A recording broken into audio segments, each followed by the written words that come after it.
I have respect for anybody who spends their lives living a stone or two under their real weight. Any industry where you've got an ambulance driving around behind you tells you the risk they are taking. The bravery of these guys is just unbelievable. I've been in awe of them for a very, very long time. The mental illness, the jockeys go through is a lot worse than people think. When you think of how motivated these guys are day in, day out and what they do. They get up at crack of sparrow, they ride out for 3 or 4 trainers in Lambourne, they then drive to, let's say, Nottingham for the afternoon and then to Chepstow for the evening and get home at midnight.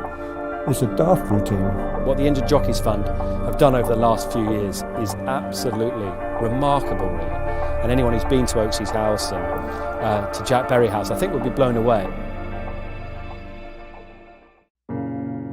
Well, obviously I was an ex-professional jockey. I had a bad injury in 2013. I actually lost consciousness on the track. I was a national hunt jockey 8 years ago, an amateur category B. And I had a bad fall on the horse I was riding. I was rushed to hospital with a 3% chance of survival apparently. When you snap your femur up, it's not great. I was in a coma for 8 weeks. The brain was swelling up so much, so they then had to remove half the skull on my right hand side to make room for the brain to swell. Yeah, we're into 3 weeks since unfortunate incident in Wolverhampton at the end of January. And I was very lucky, but I did end up with multiple spinal fractures, 4 broken ribs and 4 or 5 days in hospital. So it was quite serious, and I'm glad to be back up and going. Look, I've been lucky enough not to be that bad injured, but I've seen lads come and go who have been badly hurt, and there's a lot of work gets done here. I come here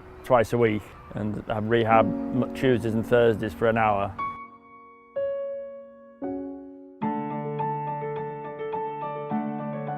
I always say we're the ultimate safety net for jump jockeys, flat jockeys and their families.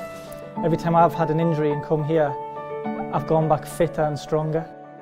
There are so many people that I know and have known through the years that have needed the help from the IJF, have got unbelievable help from the IJF and have received unbelievable benefits from that, both in terms of their sort of mental state but also their physical well-being, their financial security, etc. Within 2 months of us opening here at Jack Berry House, there was a pile-up on the flat at Doncaster, and all 3 jockeys were in here and made use of the Hydra Works. I think the jockeys would be lost without these centres now. Obviously they've got the 3rd centre being built. With Peter at Southern House coming on, we're looking at 100 odd jockeys every week. Bearing in mind we've only got 406 professional jockeys.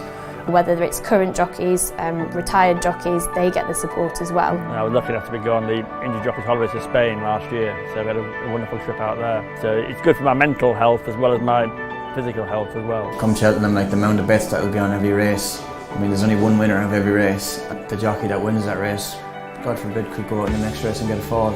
I think for all racing fans up and down the country, whenever we are cheering one home or getting frustrated with a jockey or a horse for perhaps not winning a race, I think it's important to remember just what those men and women put themselves through on a day-to-day basis. A big thank you to Oddschecker for supporting the Injured Jockeys Fund, because at the Cheltenham Festival, every bet placed with Oddschecker, they will donate 5p to what is such a worthy cause.